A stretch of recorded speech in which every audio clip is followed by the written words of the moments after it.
আমি অবশ্যই তোমাদের ঈমানটাকে পরীক্ষা করে দেখব।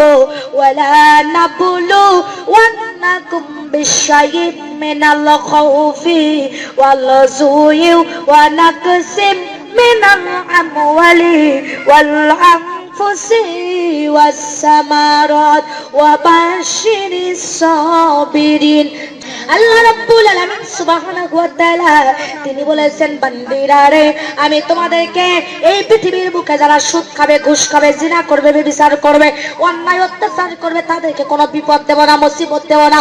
কিন্তু যারা আমি আল্লাহর রাস্তায় চলবে, যত বিপদ দেওয়া দরকার আমি তাদেরকেই দেব। এই কারণেই দেব, শুধু তাদেরকে পরীক্ষা করার জন্য। আমি তোমাদেরকে খালি গোয়েন্দারি, টোকাইগিরি আর তোমাদেরকে ইসলামের বিরোধিতার কেদার হওয়ার জন্য এই জমিনে আমি তোমাদেরকে পাঠিয়ে দেই নাই।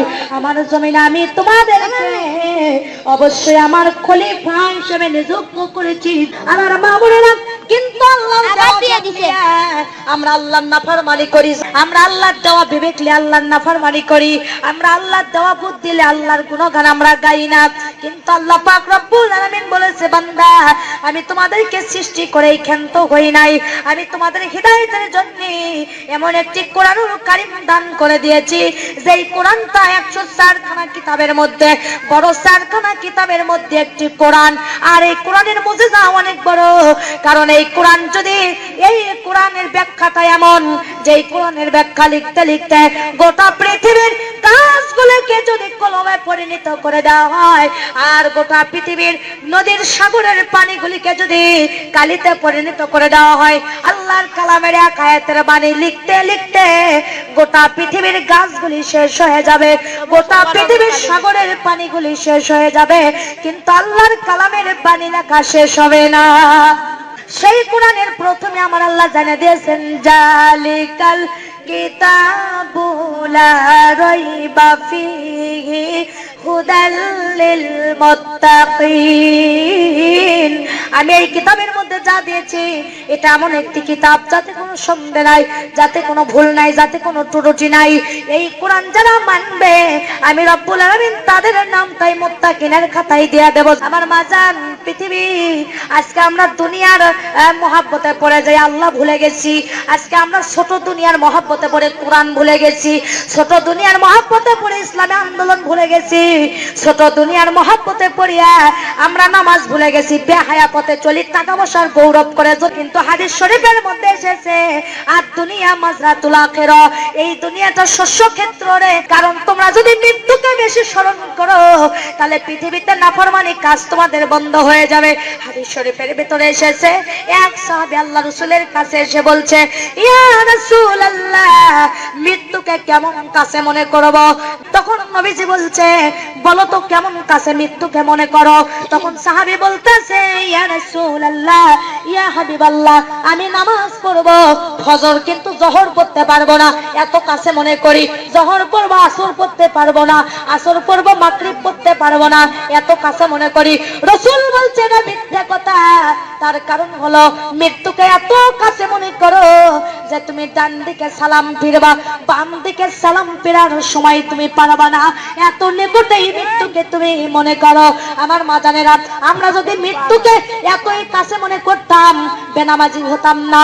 আমরা যদি মৃত্যুকে এত কাছে মনে করতাম, ইসলামের বিরোধিতা করতাম না, আলেম ওলামার বিরোধিতা করতাম না, মাদ্রাসায় জঙ্গিবাদের তালা লাগাইতাম না।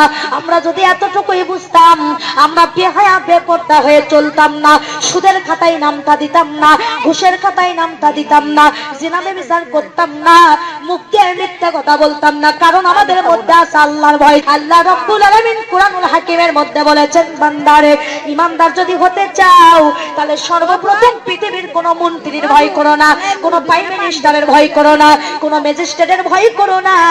একমাত্র যে ভয়টা এই জমিনে করবা, এই ভয়টা এগুলো আমি রব্বুল আলামিনের ভয়। তাই আল্লাহ কোরআনে বলছেন, ইয়া আইয়ুহাল্লাযীনা আমানু হাক্কা তুকাতিহি ওয়া লা তামুতুন্না ইল্লা ওয়া আনতুম মুসলিমুন। রে ইমানদারেরা, তোমরা যদি ইমানদার হতে চাও তাহলে তাকওয়া অর্জন করো। তাকওয়া মানে কি? আল্লাহর ভয় করা। এখনই যদি আমরা আল্লাহর ভয় করি মাগো, পৃথিবীর বুকে চুরোতে কোনো নাফরমানি কাজ করতে পারতাম না। কিন্তু আমাদের মধ্যে ঈমান নাই, আমাদের মেমোরিটা মাঝান আপনাদেরকে একটা এক্সাম্পল দেই। যেমন একটা ভিডিও মোবাইল আমরা ব্যবহার করি, এই মোবাইলের মধ্যে একখান মেমোরি আছে, এই মেমোরিটা ওয়াজ দিয়ে ইসলামী সঙ্গীত দিয়ে ভরে গেছে। এখন এই মেমোরির মধ্যে যদি আমার রস ঢুকাতে চান, আপনার মেমোরিতে জায়গা নাই, তাহলে আপনি মেমোরির থেকে কমপক্ষে একটা ওয়াজ ডিলিট করতে হবে, না হলে একটা ইসলামী সঙ্গীত ডিলিট করে জায়গা বের করতে হবে। জোরে জোরে বলেন ঠিক না বে ঠিক? তারপরে আমার রসটা ঢুকাতে পারবেন। কেমন করে? আপনার অন্তর যে আছে, আপনার অন্তরে যে একটা ইমানের মেমোরি আছে, এই মেমোরিটা বেনামাজি দিয়া, সুদের টাকা খায়া, ঘুষের টাকা খায়া, জিনা ব্যভিচারের খাতায় নাম দিয়ে মিথ্যে কথা বলে, অহংকার করে, চুগলখড়ি করে, গীবত করে, ইসলামের বিরোধিতা করে আপনার অন্তরের মেমোরি খান গুণো দিয়ে ভরে গেছে। মা বোন আমার, নেকি ঢোকার কোনো জায়গা নাই।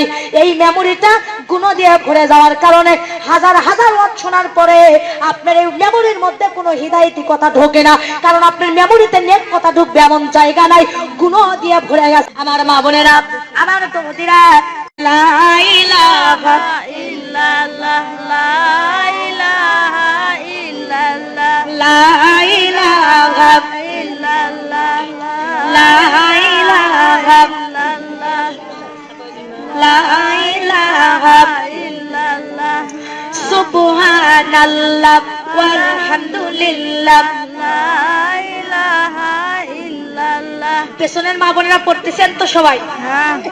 জিকির করেন লা ইলাহা ইল্লাল্লাহ, লা ইলাহা ইল্লাল্লাহ, লা ইলাহা ইল্লাল্লাহ, সুবহানাল্লাহ ওয়ালহামদুলিল্লাহ, লা ইলাহা ইল্লাল্লাহ, লা ইলাহা ইল্লাল্লাহ, লা ইলাহা ইল্লাল্লাহু মুহাম্মাদুর রাসূলুল্লাহ। সকলে বলি সাল্লাল্লাহু আলাইহি ওয়াসাল্লাম। রে আমার মা বোনেরা, এখানে যতজন আমার আম্মা জানেরা আছেন, বলেন তো মৃত্যু একদিন সবার আছে না নাই? আছে। কুল্লু নাফসিন যায়কাতুল মউত। জীবন যার আছে একদিন হলেও মরণের স্বাদটাকে গ্রহণ করতে হবে। জোরে বলেন ঠিক কিনা? কিন্তু আপনি যেদিন মারা যাবেন গো, কি সামগ্রী কবরে নিয়ে যাবেন সেই ব্যবস্থা করার দরকার আছে না নাই? আমরা তো মরেই যাব, আমরা তো মরেই যাব, চলেই যাব, রেখে যাব সবই কবরেতে যেদিন যাব। সঙ্গে নিব কি রে আমরা, সঙ্গে নিব কি, কি সঙ্গে নিব এইটা রেডি করার দরকার দুনিয়ার বুকে আছে। মা বোন আমার, এই জন্য আমার আল্লাহ একটা কোরআনুল কারীম দিয়েছেন। এই কোরআনটা শুরু হয়েছে বা দিয়া, শেষ করা হয়েছে সিন দিয়া, তাহলে পাস হয়ে গেল। একটা মানুষের জন্য যত কথা রাখবে আল্লাহ রাব্বুল আলামিন, হালাল কি, হারাম কি, নামাজ কি, বেনামাজি কি, সুদ ঘুষ কি, জুয়া কি, ছল চাতুরি কি, মিথ্যা কথা কি, অহংকার কি, সব সাবজেক্ট গুলোই তার কোরআনের মধ্যে সাপ্লাই করে দিয়েছেন। অতএব এই কোরআন অনুযায়ী যদি জীবন করি আর আমাদের জীবনটা যদি কোরআনের মতোই হয়ে যায়, তাহলে কিয়ামতের দিন বিনা হিসেবে জান্নাতে যাব, তাতে কোনো সন্দেহ হবে না। জোরে বলেন সুবহানাল্লাহ। আল্লাহ পাকের গোলামি করার জন্য আল্লাহ যে জ্ঞান গুলো দিয়েছে, এই জ্ঞান নিয়ে আজকে আমরা ইসলামের বিরোধিতা করি। অথচ আল্লাহ বলছেন নাদিনা ইনদাল্লাহ ইসলাম আদ-দ্বীন, আমি তোমাদেরকে পূর্ণাঙ্গ একটি জীবন বিধানের ব্যবস্থা দিয়েছি। তোমাদের ইসলাম মানে হলো শান্তি। তোমাদের কেমন একটা দিন আমি দিয়েছি, সেই দিনের নাম হলো ইসলাম। আর ইসলাম মানে শান্তি, ইসলাম মানে। কিন্তু যারা ইসলাম মানে তাদের এই জামানায় কোনো শান্তি নাই। নতুন করে বদর শুরু হয়েছে। যারা বলেন ঠিক না ঠিক? কইরা খালিদ, কইরা ওমর, কইরা আবু বকর, নতুন করে বাংলাদেশে আসলো রে বদর। কোথা গেল সে মানব দরদি তৌহিদি সন্তান, কোথা গেল সেই সোনার মানুষ, কোথায় সেই মুসলমান? যে জামানা এসেছে আগুন হাতে চলা আছে কথা কঠিন, তার চাইতে ঈমান নিয়ে চলা বড় কঠিন হয়ে গেছে। জোরে কোন ঠিক কিনা? কিন্তু আমার আল্লাহ পাক বলেছে বান্দারে তুমি নামাজ পড়ো দেখেই কি জান্নাতে যেতে চাও, তুমি রোজা করো দেখেই কি জান্নাতে যেতে চাও, তুমি বক্তা হসো দেখেই কি জান্নাতে যেতে চাও, আমি অবশ্যই তোমাদের ঈমানটাকে পরীক্ষা করে দেখব। ওয়ালা নাবুলু ওয়ান্নাকুম বিশাইইম মিনাল খাউফি ওয়াল জুই ওয়া নাকসিম মিনাল আমওয়ালি ওয়াল আনফুসি ওয়াস সামারাত ওয়া বাশশিরিস সাবিরিন। আল্লাহ রাব্বুল আলামিন সুবহানাহু ওয়া তাআলা তিনি বলেছেন বান্দিরা রে আমি তোমাদেরকে এই পৃথিবীর বুকে যারা সুদ খাবে, ঘুষ খাবে, জিনা করবে, ব্যভিচার করবে, অন্যায় অত্যাচার করবে তাদেরকে কোনো বিপদ দেব না, মুসিবত দেব না, কিন্তু যারা আমি আল্লাহর রাস্তায় চলবে যত বিপদ দেওয়া দরকার আমি তাদেরকেই দেব। এই কারণেই দেব শুধু তাদেরকে পরীক্ষা করার জন্য। আমার মাজান ইব্রাহিম আলাইহিস সালামকে আমার আল্লাহ 7টি পরীক্ষা দিয়েছিল। জোরে বলেন কয়টা? হযরত জাতির পিতা সাইয়েদিনা ইব্রাহিম আলাইহিস সালাতু সালাম ইসলামের দাওয়াত করে, নমরুদের প্রাণে সহ্য হয় না, নমরুদ আগুনের গর্ত খুঁড়ে সাইয়েদিনা ইব্রাহিম আলাইহিস সালামকে ফেলে দিচ্ছে ধাক্কা দিয়া। আমার মাজান ইব্রাহিমকে যখন আগুনের মধ্যে ধাক্কা দিয়ে ফেলে দেয় এমন সময় ওই দিক দিয়ে জিবরাইল আলাইহিস সালাতু সালাম যাচ্ছিলেন। যাওয়ার সময় সাইয়েদিনা ইব্রাহিম আলাইহিস সালামকে বলতেছে রে ইব্রাহিম তুমি আল্লাহর কাছে তো সাহায্য চাচ্ছ, কিন্তু আমি জিবরাইলকে 6600 পাখা আল্লাহ দিয়েছে, যদি একটাবার আমার কাছে সাহায্য চাও আমার রহমতের পাখা দিয়ে নমরুদের আগুনকে আমি লিভাইয়া দেব। তখন মামুন আমার সাইয়েদিনা ইব্রাহিম আলাইহিস সালাম বলতেছে না রে জিবরাইল না, আমার আল্লাহ আমার জন্য যথেষ্ট, হাসবুন আল্লাহু মান ওয়াকিলু লিমান মাওলা ওয়ালিয়া মান নাসির। এ জিবরাইল তুই এখান থেকে বেরিয়ে যা, এখানে আশিকানা মাসিকের খেল চলছে, প্রেম চলছে, এখানে আমি আর আল্লাহর মধ্যে পরীক্ষা চলছে, ইমানি পরীক্ষা, অতএব তোর সাহায্যের দরকার নাই, তুই জানি আল্লাহর কাছে সাহায্য চাবো, আল্লাহ আমার জন্য যথেষ্ট।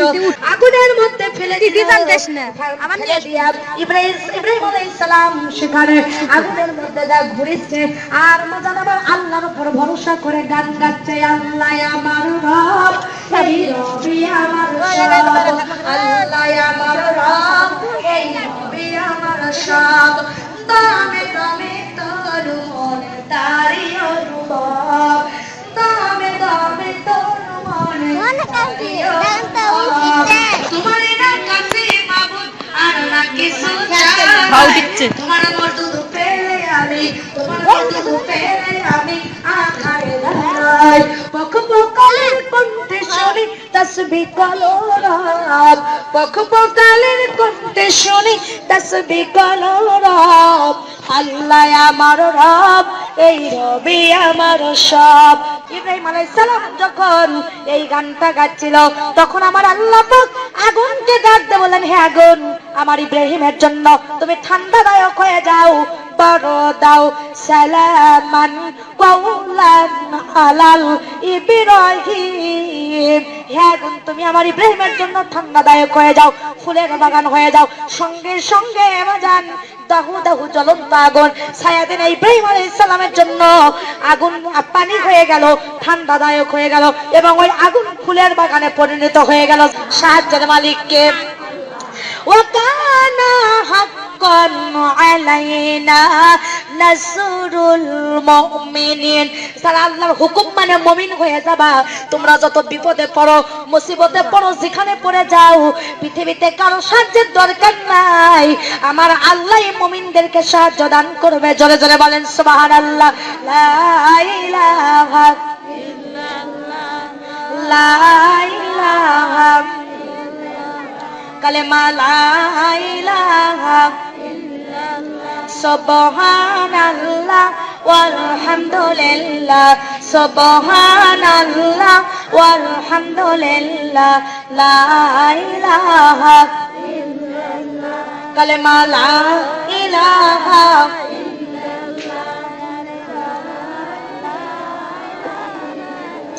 সুবহানাল্লাহ ওয়ালহামদুলিল্লাহ, লা ইলাহা লা ইলাহা ইল্লাল্লাহু মুহাম্মাদুর রাসূলুল্লাহ। সকলে বলি সাল্লাল্লাহু আলাইহি ওয়াসাল্লাম। আমার মাজান, আমাদের নাম হলো মুসলমান, আমাদেরকে আল্লাহ দিয়েছে আল কোরআন। আরে আল কোরআন দেবে প্রত্যেকটা মানবতার দুনিয়া আখিরাতের সমাধান। আমার মা বোনেরা, তাহলে সেই কোরআনের হক কথা বলতে গেলে আমাদের সমাজ আর শান্তি পাওয়া যায় না। যদি কোন ঠিক না বা ঠিক, আল হাক্কু মুররুন, হক কথা কাফির বেঈমানের কাছে লাগে দ্বিতীয়। জোরে বলেন ঠিক না বা ঠিক। আমার মা বোনেরা, আমার দরদিরা, আপনার সন্তানকে মাজান আপনি মাদ্রাসায় পড়াবেন, আপনার সন্তানকে আপনি হাফেজ বানাবেন। কেননা তলাবুল মিফরিদাতু আলা কুল্লি মুসলিমাতুল মুমিনাত, প্রত্যেকটা নরনারীকে আগে কোরআন শরীফ শিক্ষা হওয়া এবং দেওয়াটা ফরজ। খায়রুকুম তাআল্লামাল কুরআন ওয়া আল্লামাহুল বায়ান, যে ব্যক্তি নিজে শিক্ষা অপরকে শিক্ষা দেবে সেই ব্যক্তি আল্লাহ রাব্বুল আলামিনের কাছে উত্তম হতে পারবে। এবং সন্তানদেরকে আল্লাহর নামে শিক্ষা দিতে হবে। ও আমার মা বোনেরা, তাই আপনাদের সন্তানকে মাদ্রাসায় ভর্তি করাবেন, আপনার সন্তানকে আলেম বানাবেন, আপনার সন্তানকে হাফেজ বানাবেন। কারণ একটা আলেমের মর্যাদা এত গো, গোটা পৃথিবীতে ৭০ জন মানুষের মর্যাদাকে যদি একত্রিত করা হয়, ৭০ জন মানুষের মর্যাদার চাইতে একজন আলেমের মর্যাদা আল্লাহর কাছে বেশি হবে। মা বোন আমার, সাধারণ মানুষের চাইতে একটা হাফেজের মর্যাদা আল্লাহর কাছে বেশি হবে। আমার মা বোনেরা, আপনারা মা যদি মারা যান আর ভাড়াটা আলেম যদি নিয়ে আসেন, ওই দোয়া কবুল হবে কিনা সন্দেহ আছে। কিন্তু আপনার নিজের সন্তান যদি জানাজা করে, আপনার সন্তান যদি কবরে নামায়া দেয়, আল্লাহর কসম আপনার কবরের আযাব মাফ হবে। আমার মা বোনেরা, আমার দরদিরা, নিজেরা যদি আলেম হতে না পারেন, আপনার সন্তানকে বানাতে হবে। সন্তানকে যদি না পারেন, একটা আলেম মা বোন ফ্যামিলির মধ্যে বানাতে হবে। তাও যদি না পারেন, কমপক্ষে একজন আলেমকে আপনার বন্ধু বানাতে হবে। কারণ হলো কি, পৃথিবীর আলেমেরা যে যত ছোট চোখে দেখুক না কেন, ইন্নামাল উলামা ওয়ারাসাতুল আম্বিয়া, আলেম উলামা হলো রাসূলের ওয়ারিস। আলেমদেরকে ছোট চোখে দেখার কোনো উপায় নাই। আমার মা বোনেরা, কিয়ামতের দিন আপনার সন্তানকে আপনি যদি প্রফেসর বানান, আপনি যদি হেডমাস্টার বানান, আপনি যদি ম্যাজিস্ট্রেট বানান, ব্যারিস্টার বানান, আপনাকে যে জান্নাতে নিয়ে যাবে এমন কোনো কোয়ালিটি নাই। তবে আপনার সন্তান যদি আলেম হয়ে হাফেজ হয়, আপনি মা বাপ বিনা হিসেবে মুসা আলাইহিস সালামের পাকড়ি পরে আল্লাহ জান্নাতে যাবেন। কেননা হাদিস শরীফের মধ্যে এসেছে, কিয়ামতের দিন একটা আলেম যখন জান্নাতে যাবে, তখন জান্নাতের গিলাফ ধরে দাঁড়িয়ে থাকবে। আমার আল্লাহ জিজ্ঞেস করবে, আলেম রে, কেন তুমি জান্নাতে যাও না? কেন তুমি জান্নাতে প্রবেশ করো না? আলেম, তুমি জান্নাতে যাও বলে না, আমি একা একা যাব না। পৃথিবীর বুকে আমার মা আছে, বাবা আছে, আত্মীয় স্বজন আছে, তাদেরকে ছাড়া আমি জান্নাতে যাব না। আমার আল্লাহ ডাকতে বলে, আলেম রে, তোমার শুধু বাবা মাই নয়, তোমাকে আমি ৭০ জন জাহান্নামী মানুষকে জান্নাতে নিয়ে যাওয়ার পারমিশন দিয়ে দিলাম। একটা হাফেজ যখন জান্নাতে যাবে, তখন জান্নাতের গিলাফ ধরে দাঁড়িয়ে থাকবে। আমার মা বোনেরা, আমার দরদিরা, তখন ওই হাফেজ যখন জাহান্নামে জান্নাতের গিলাফ ধরে দাঁড়িয়ে থাকে যাবে না, তখন আমার আল্লাহ পাক বলবে, হাফেজ তুমি কেন যাও না? বলে, আমার মা আছে, বাবা আছে, বহু কষ্ট করে আমাকে হাফেজ বানাই আছে, একা একা যাব না। বলে, যাও, তোমাকে আমি ১০ জন ব্যক্তিকে জান্নাতে নিয়ে যাওয়ার পারমিশন দিয়ে দিলাম। তাই আসেন, কোরআনের মর্যাদা তো সবাই বুঝে না। যারা বলেন ঠিক না বে ঠিক, এরা হলে অন্য মুসলমান হয়েও এদের ধর্ম অন্য হয়ে যায়। যদি কোন ঠিক কিনা? যেমন দেখেন, হযরত মুসা আলাইহিস সালামের জামানায় একজন ছাত্র ছিল, নাম হলো আবু ইউসুফ। যারা বলেন নামটা কি? এই আবু ইউসুফ গরিবের সন্তান, মাদ্রাসায় যায়। আমার মাজান মাদ্রাসায় থেকে বাড়িতে আছে, মার বেতন দিতে পারে না, বাবার বেতন দিতে পারে না। একদিন যায়, 2 দিন যায়, আর মাদ্রাসায় যায় না। লেখাপড়া বাদ দিয়ে দেবে। মাদ্রাসার যদি ভালো ছাত্র হয়, আর যদি ভালো ছাত্র মাদ্রাসায় না যায়, মাস্টারের মন কিন্তু ভালো থাকে না। যদি বলেন ঠিক কিনা? আবু ইউসুফ ছিল খুবই ভালো ছাত্র, কিন্তু একদিন যায়, 2 দিন যায়, মাদ্রাসায় যায় না। হুজুর বাড়িতে আসে, বলে, বাবা তুমি কেন যাও না?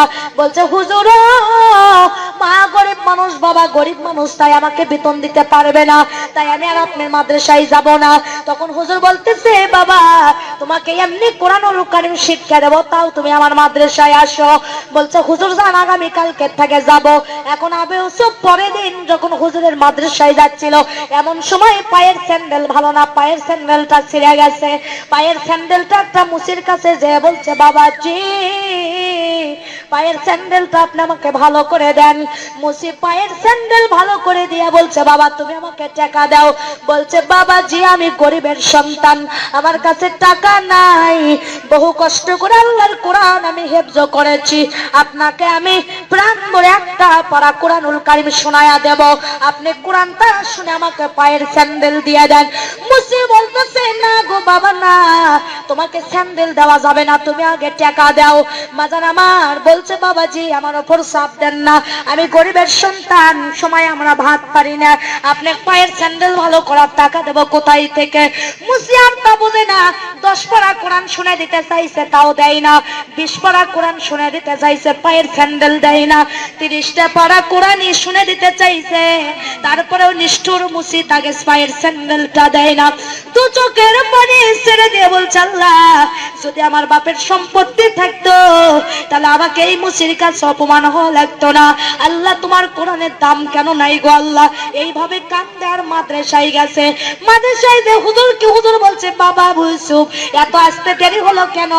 বলতেছে, হুজুর আমি আপনার কাছে বিদায় নিতে চাচ্ছি, আর আপনার মাদ্রাসায় জীবনে কোনোদিন আসবো না। কয় তার কারণ কি? কয় তার কারণ যে কোরআনের দাম নাই মান নাই, তাকে শিখে আমি কি করব? বলতেছে, না গো বাবা না, কেন তুমি বলো কোরআনের দাম নাই? তা বলছে, না আমি আর মাদ্রাসায় কোনোদিন আসবো না, কোরআনের দাম কেন নাই? যখন এইভাবে জেদ করে তখন হুজুর একটা স্বর্ণের আংটি ওই বাবুন আমার আবু ইউসুফের হাতে দে বলছে, যাও বাবা এই আংটি খানা নিয়ে তুমি বাজারে চলে যাও, বাজারে যাই আংটি নিয়ে 3টে দোকানে যাবা, কিন্তু তুমি জান আংটি বিক্রি করবা না, খালি কে কয় টাকা দাম করে তাই দেখে আসবা। তখন আংটি খানলে আবু ইউসুফ বাজারে যায় সর্বপ্রথম মুদির দোকানে গেছে, যায় বলছে, বাবাজি এই আংটির দামটা কয় টাকা হবে?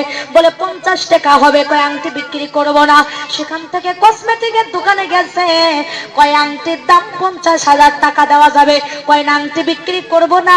সেখান থেকে স্বর্ণকারের দোকানে গেছে, এখন স্বর্ণকার বলতেছে, না রে আবু ইউসুফ এই আংটির যে দাম, আমি যদি আমার স্বর্ণকারের দোকানটাকে 7 বার বিক্রি করে দেই, তোমার আংটি কেনার সমতুল্য দাম আমার হবে না।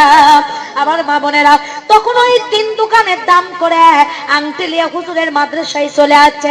আশা বলছে, হুজুর এই আংটিটা নিয়ে গেলাম মুদির দোকানে, 50 টাকা দাম করছে, বিক্রি করিনি।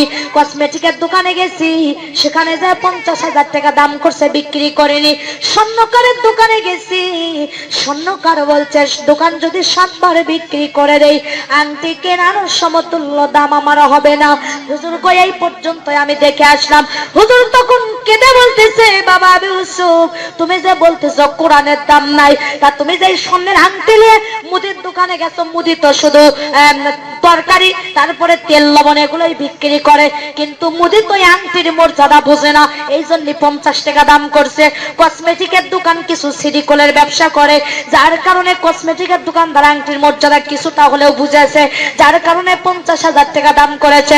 কিন্তু স্বর্ণকার যারা তো সোনার মর্যাদা বুঝে না, তা তুমি যে স্বর্ণকারের দোকানে গেছো, এই জন্য স্বর্ণকার সোনার মর্যাদা কত, এক দাম কত, এই জন্য বলছে আমার দোকান যদি 7 বার বিক্রি করে দেই, আংটি কেনার সমতুল্য দাম হবে না। তাহলে চিন্তা করে দেখো, স্বর্ণকারের সোনার মর্যাদা বোঝার কারণে বলছে যে এই সোনার টাকা আমার হবে না, এই সোনা কেনার সমতুল্য টাকা আমার নাই, এত দাম এই স্বর্ণের আংটির।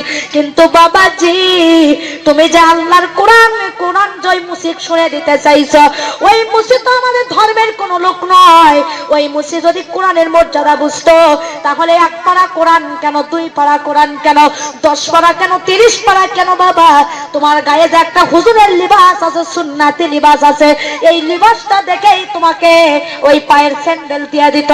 কিন্তু বাবাজি কেন বলো যে কোরআনের দাম নাই? এই সোনার যে দাম, তার চাইতে আল্লাহর কোরআনের দাম অনেক অনেক গুণ বেশি। বাবাজি রে, কারণটা হলো ওই মুসি কোরআনের দাম বুঝে না দেখে, কোরআনের মর্যাদা বুঝে না দেখে তোমাকে ইমান অপমান করেছে। কিন্তু তুমি দুনিয়াতে যদি অসম্মান হও, এই কোরআন তোমাকে আখিরাতে কল্যাণের নিয়ামতের জান্নাতের সম্মান দেবে। চিৎকার দিয়ে বলেন সুবহানাল্লাহ। লা ইলাহা ইল্লাল্লাহ, লা ইলাহা ইল্লাল্লাহ, সুবহানাল্লাহ ওয়ালহামদুলিল্লাহ, লা ইলাহা ইল্লাল্লাহ, সুবহানাল্লাহ ওয়ালহামদুলিল্লাহ, লা ইলাহা ইল্লাল্লাহ, কালেমা লা ইলাহা ইল্লাল্লাহ, জোরে জোরে লা ইলাহা